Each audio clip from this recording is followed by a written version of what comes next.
ทุกคนมื้อนี้พลอยก็ไปเห็นวิธีสมัคร CapCut แล้วลงคลิป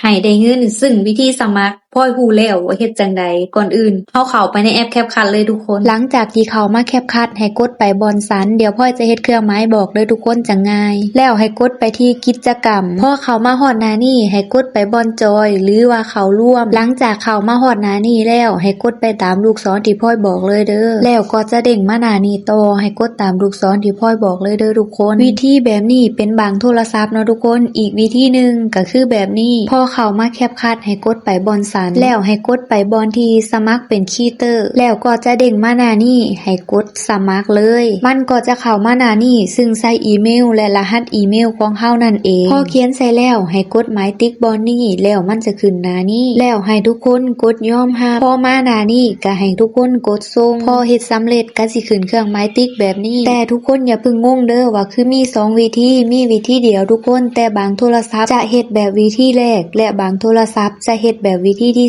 2ถ้าโทรศัพท์ไผกดเข้าไปบ่เห็นแบบวิธีแรกก็ให้กดแบบวิธีที่2เพราะว่าย่านทุกคนหาบ่เห็นพ้อยก็เลยเอา2แบบมาใส่ในคลิปเดียวเลยพอเฮ็ดแล้วอันนี้พ้อยสิยกตัวอย่างให้เบิ่งเนาะทุกคนพอกดส่งออกสิมีหน้าตาแบบนี้เลยทุกคนเห็นอัน3จุดเรียงกันนี่บ่อยู่ที่เฮาจะโพสต์เป็นแม่แบบหรือว่าดาวน์โหลดนี่คือวิธีหาเงินทางCapCutเนาะทุกคนแค่มีคนมาใส่แม่แบบเฮาก็สามารถได้เงินแล้ว